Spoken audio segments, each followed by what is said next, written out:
নমস্কাৰ এই মুহূৰ্তত আপোনালোকে চাইছে সাহিত্য টেকনলজি ইউটিউব চেনেল এই চেনেল ৰাজ্য খবৰটোতে কেইবাটাও গুৰুত্বপূৰ্ণ খবৰ আপোনালোকলৈ আগবঢ়াইছে যিকেইটা খবৰ আপোনালোকে জনাটো অত্যন্ত দৰকাৰী আৰু এই খবৰকেইটা আপোনালোকলৈ উপস্থাপন কৰাৰ আগতে আপোনালোকে যদি এই চেনেলটো নতুনকৈ আহিছে তেন্তে চেনেলটো প্লিজ সাবস্ক্ৰাইব কৰি থব আৰু ভিডিঅ'টোত এটা লাইক কৰি উৎসাহিত কৰিব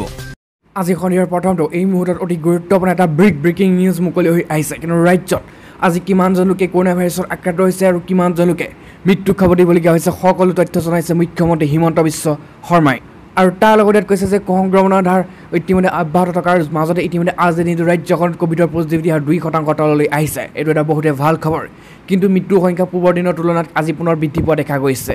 আৰু আজি দিনটো ৰাজ্যখনত কোভিডৰ আক্ৰান্ত হৈ 37 গৰাকী লোকৰ মৃত্যু খাব দিবলগীয়া হৈছে কিন্তু বিগত 24 ঘণ্টাত আজি সন্ধিয়ালৈকে ৰাজ্যত কৰোনা ভাইৰাছত আক্ৰান্ত হৈছে 2500 গৰাকীৰ আৰু এই সময়ছোৱাত 1,68,361টা কোভিড পৰীক্ষা সম্পূৰ্ণ কৰা হৈছিল আৰু 1,68,000 পৰা মাত্ৰ 2500 লোকে আক্ৰান্ত হৈছে এই ভাইৰাছ ইয়াৰ পাছতো আনহাতে ডাঙৰ খবৰ মুকলি হৈ আহিছে কিন্তু এতিয়াৰ পৰা আপুনি 6000 নহয় আপোনাৰ বেংক একাউণ্টত মোদী চৰকাৰে দিব 37000 টকা আৰু এতিয়াৰ পৰা 6000 টকাৰ সলনি প্ৰতি বছৰে কৃষকে লাভ কৰিব পিএম কিষাণৰ অধীনত 37000 টকা আৰু আপুনি যদি এতিয়াও 6000 টকা লাভ কৰি থকা নাছিল তেন্তে আপুনি আবেদন কৰিব পাৰিব আৰু আপুনি 37000 টকা আপোনাৰ বেংক একাউণ্টত লাভ কৰিব পাৰিব আৰু মাত্ৰ আপুনি এইটো কাম কৰিব লাগিব এইভাৱে আৰু প্ৰধানমন্ত্ৰী কিষাণ সন্মান নিধিৰ সুবিধা লোৱাসকলৰ বাবে ভাল খবৰ যদি আপুনি ইতিমধ্যে কিষাণ সন্মান নিধি যোজনা গ্ৰহণ কৰি আছে আপুনি চৰকাৰৰ প্ৰতি মাহে 3000 টকাৰ অধিকাৰী প্ৰাপ্ত আপুনি ইয়াৰ বাবে কোনো নথিপত্ৰ দিব নালাগে প্ৰধানমন্ত্ৰী কিষাণ জন ধন যোজনাৰ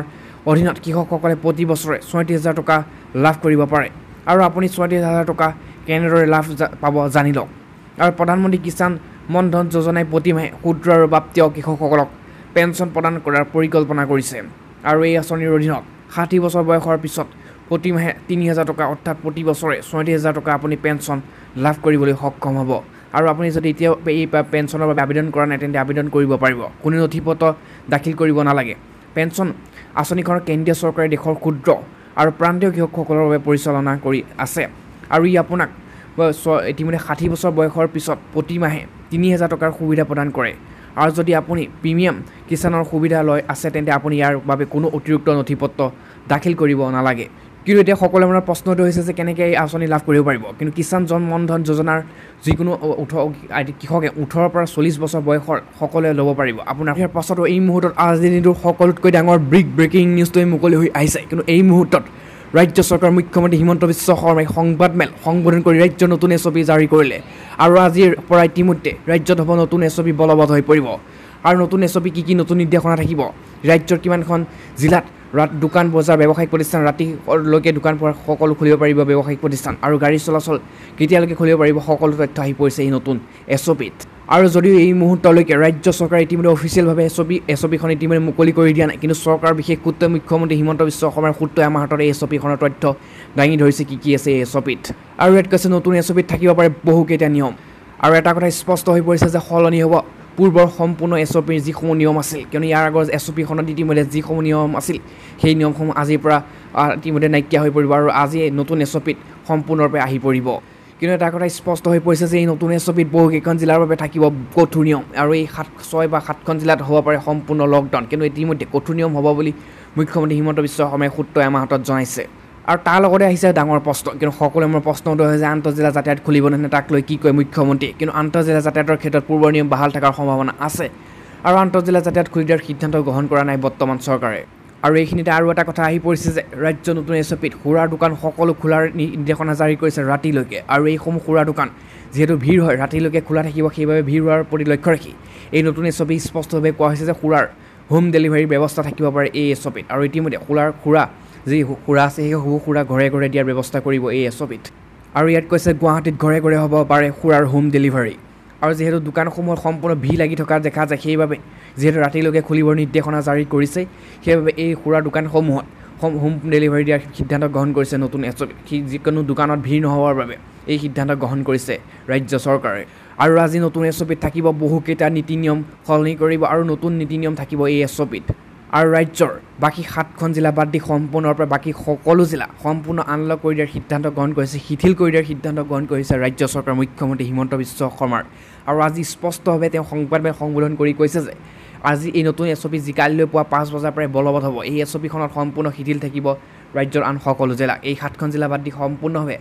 আনলক থাকিব আৰু দোকান পোহাৰ ব্যৱসায়িক প্ৰতিষ্ঠান গাড়ী চলাচল সম্পূৰ্ণৰূপে খুলি দিয়ে। ইয়াৰ পাছতে এই মুহূৰ্তত আনহাতে আজিৰ দিনটোৰ সকলোতকৈ ডাঙৰ ব্ৰেকিং নিউজটোৱে মুকলি হৈ আহিছে এই মুহূৰ্তত, কিয়নো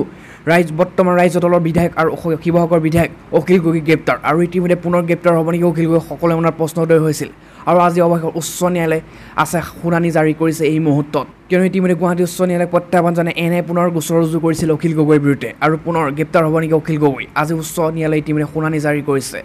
আৰু চানমাৰী আৰু কিটানাৰ ৰুজুত হৈ থকা গোচৰৰ বাবে যিকোনো মুহূৰ্তত পুনৰ এবাৰ গ্ৰেপ্তাৰ হ'ব পাৰে শিৱসাগৰ বিধায়ক অখিল গগৈ। আৰু উল্লেখ্য যে যোৱা 1 জুলাইত ন্যায় আদালতে চানমাৰী থানা ৰুজু কৰা থকা গোচৰত দোষমুক্ত কৰিছিল অখিল গগৈ, কিন্তু আদালতৰ এই ৰায়ত সন্তুষ্ট নহয় গুৱাহাটী উচ্চ ন্যায়ালয়ে কাষ চাপিছে NIA আৰু ইতিমধ্যে পুনৰ অখিল গগৈক চাৰ্জ ফ্ৰেম বিচাৰি উচ্চ ন্যায়ালয়ে আবেদন কৰিছে আৰু এই আবেদনৰ ভিত্তিত গুৱাহাটী উচ্চ ন্যায়ালয়ে ইতিমধ্যে আজি প্ৰথম শুনানি গ্ৰহণ কৰা হ'ব। আৰু বিধানসভাৰ বাজেট অধিৱেশনত তৃতীয় দিনাৰ পূৰ্বে বিধায়ক অখিল গগৈ ইতিমধ্যে সংবাদ মাধ্যমৰ আগত এই কথা প্ৰকাশ কৰিছে। তেওঁৰ লগতে চানমাৰী গোচৰত পুনৰ গ্ৰেপ্তাৰ হ'ব পাৰে বুলি ইতিমধ্যে শংকা প্ৰকাশ কৰিছে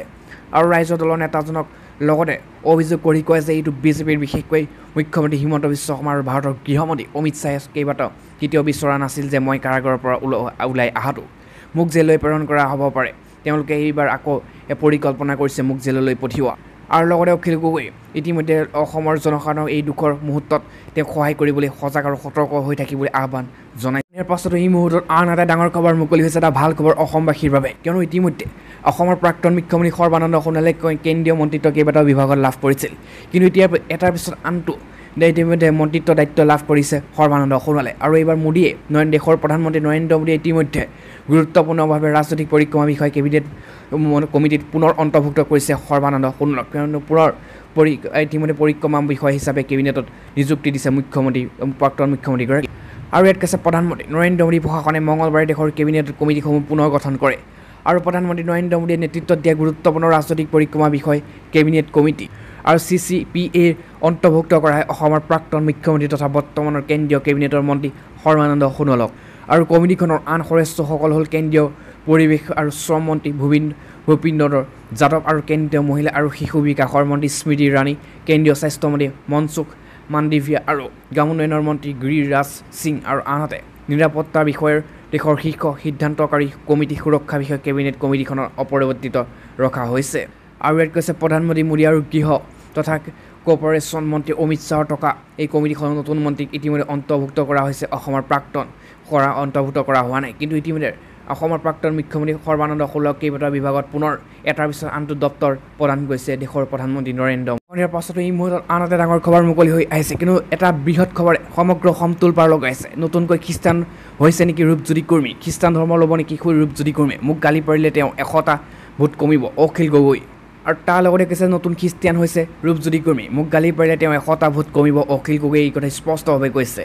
অসমৰ 4টা সমষ্টি অন্তৰ্ভুক্ত হ'বলগীয়া উপনিৰ্বাচনৰ আৰু ৰূপজ্যোতি কুৰ্মীক লৈ অখিল গগৈ বহু বিস্ফোৰক মন্তব্য প্ৰদান কৰে। আৰু গগৈয়ে কয় যে উজনি অসমত মোক ইতিমধ্যে গালি দি লাভ নাই, মোক এটা গালি পাৰিলে 100টা ভোট